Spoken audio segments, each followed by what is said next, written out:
nang kabilang sa aking kawan, ako'y kanilang susundan. Alleluia, alleluia.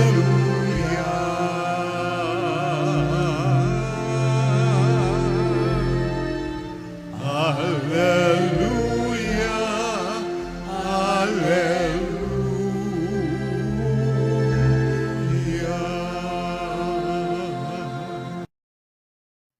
Sumainyo ang Panginoon. At sumaiyo rin. Ang mabuting balita ng Panginoon ayon kay San Mateo. Papuri sa iyo, Panginoon.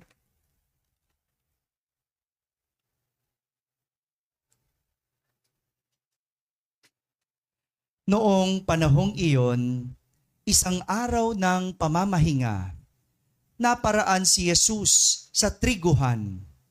Nagutom ang kasama niyang mga alagad, kaya't nangitil sila ng uhay at kinain ang mga butil. Nang makita ito ng mga Pariseyo, sinabi nila sa kanya, "Tingnan mo ang ginagawa ng inyong mga alagad. Bawal yan kung araw ng pamamahinga." Sumagot si Jesus, "Hindi ba ninyo nabasa ang ginawa ni David nang magutom siya at ang kanyang mga kasama? Pumasok siya sa bahay ng Diyos at kumain ng tinapay na handog sa Diyos at pinakain din niya ang kanyang mga kasama. Labag sa kautusan na kanin nila ang tinapay na iyon sapagkat ang mga saserdote lamang ang may karapatang kumain niyon. Hindi pa ba ninyo nababasa sa kautusan ni Moises na tuwing araw ng pamamahinga, lumalabag sa batas tungkol sa araw na ito ang mga saserdote sa templo. Gayunmay, hindi nila ipinagkakasala iyon. Sinasabi ko sa inyo, narito ang isang higit na dakila kaysa templo. Hindi sana ninyo hinatulan ang mga walang sala kung alam ninyo ang kahulugan ng salitang ito. Habag ang ibig ko, hindi hain, sapagkat ang araw ng pamamahinga ay nasa ilalim ng kapangyarihan ng Anak ng Tao. Mga kapatid, ang mabuting balita ng Panginoon. Pinupuri ka namin, Panginoong Hesukristo. Magsiupong lahat at makinig sa homilya. Isang magandang gabi po sa inyong lahat. Bakit parang ang tamlay-tamlay nyo ulit? Magandang gabi po sa inyong lahat. Ayan, ganyan. Welcome sa ating bagong bahay dalanginan. Palakpakan muna nga natin ang Panginoon. Masaya tayo sapagkat natapos na ang dating yugto ng ating parokya. At tayo ay nagsisimula. Di ba ganon? Pagka bagong mag-asawa at nagsisimula, no? Di ba? Nagsisimula muna sa maliit na bahay. Tama ba? Di ba? Pagka nagsisimula ka magtrabaho, wala ka pa mga gamit. Tama ba? Di ba? Pag sumweldo na, doon na yan madadagdagan ng gamit. Di ba? O, kapag ka bago pa yung baby, konti, nag-iipon ka muna ng gamit. Tama? O, di ba? Ganun naman talaga pag nagsisimula, no? At kagabi, narinig naman natin kung ano ang isang simbahan. Maganda yung paalala ni San Pablo sa mga taga-Korinto na baunin natin lagi. Ang sabi ni San Pablo, ang tunay na simbahan ay ang tao ang gusali at si Jesus ang pundasyon.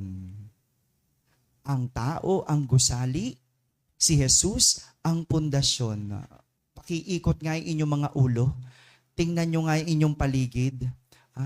Meron ba tayong gusali? Meron.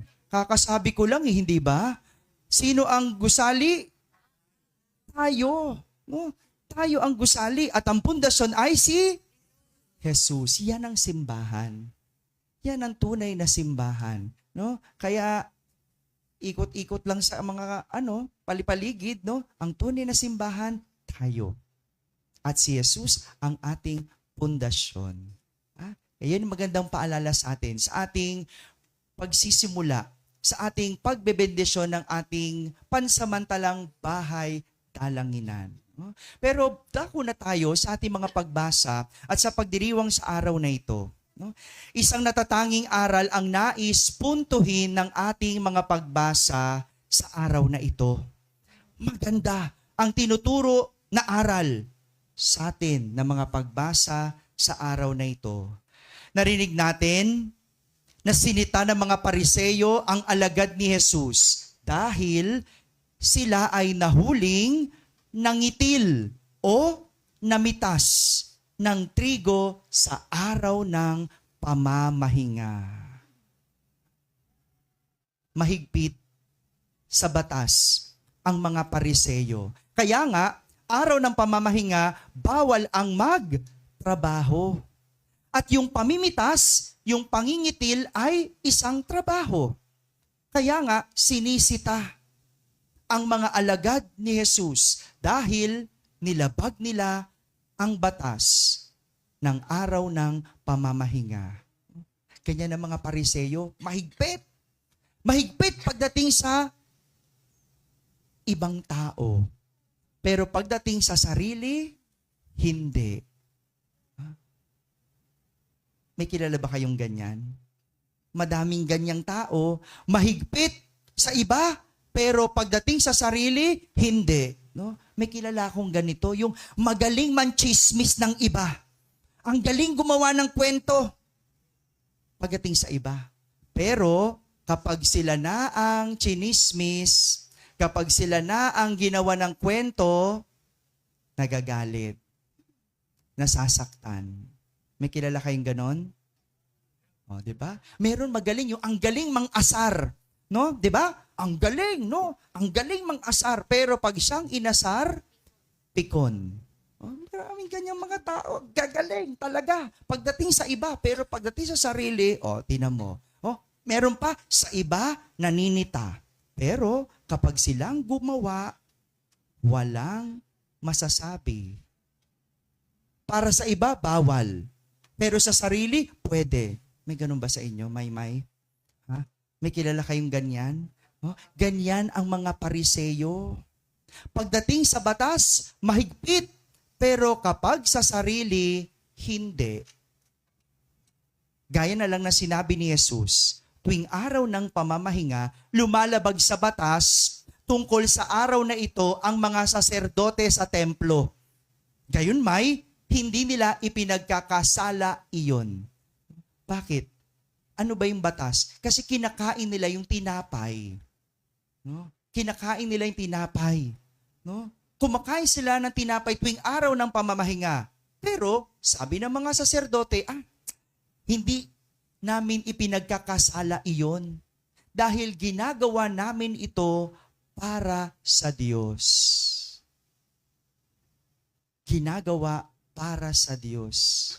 Ayun naman pala kapag pala basihan ng ginagawa ng isang tao ay para sa Diyos o isang makadiyos, wala tayong nagagawang pagkakasala.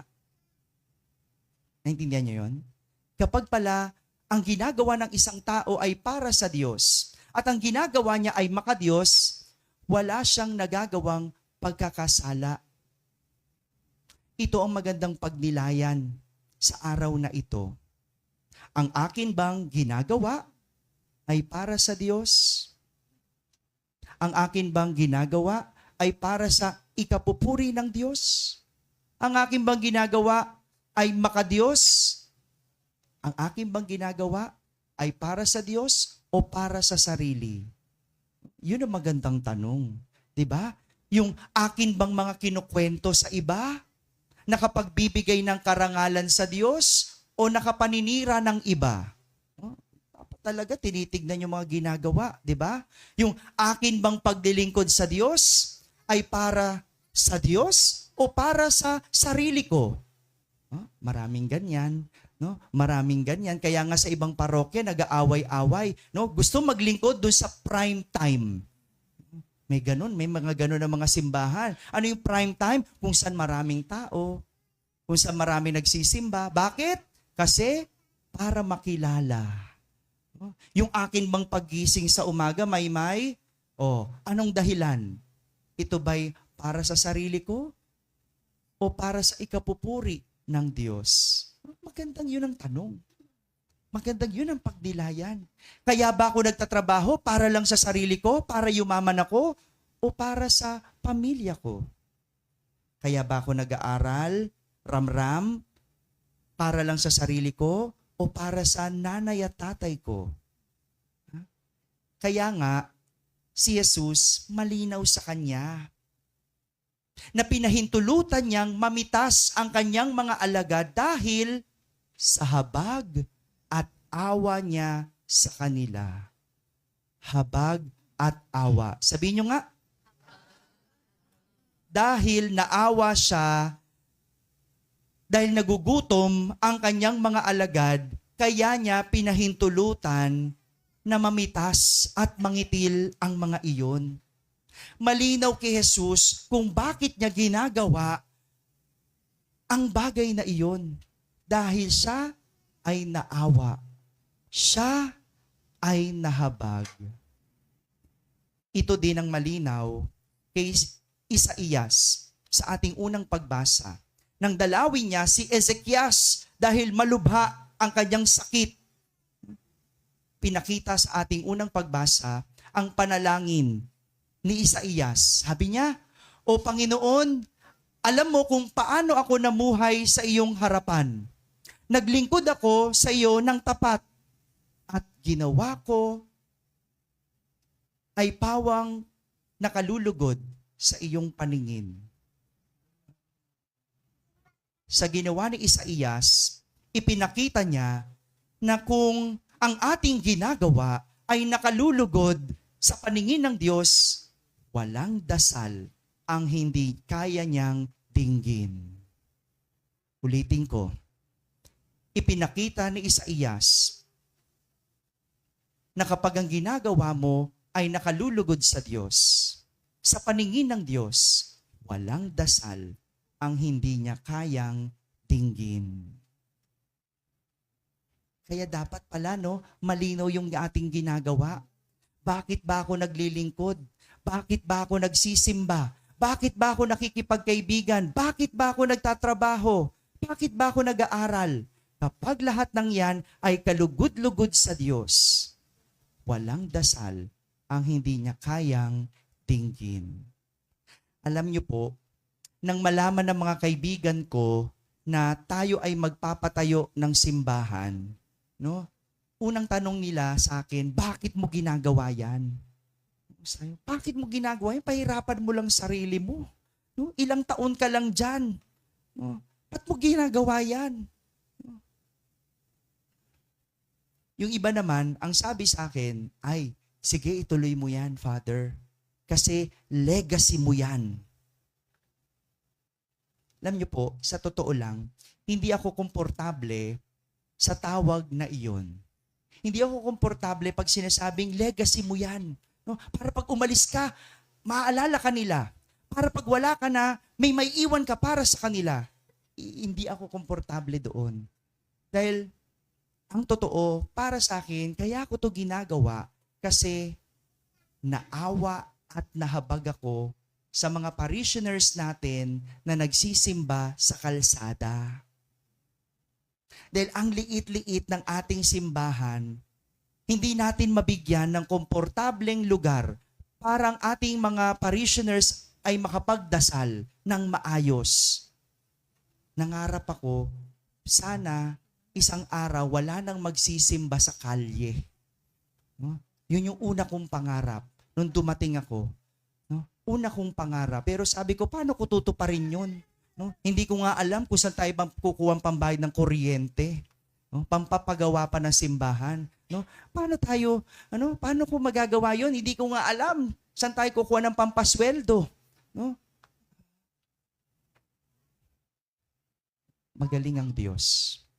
Magaling ang Diyos dahil kapag alam niya ang laman ng iyong puso, kung legacy at legacy lang siguro ang pag-uusapan, bakit ko pahihirapan ang sarili ko na magtiis ng ganito?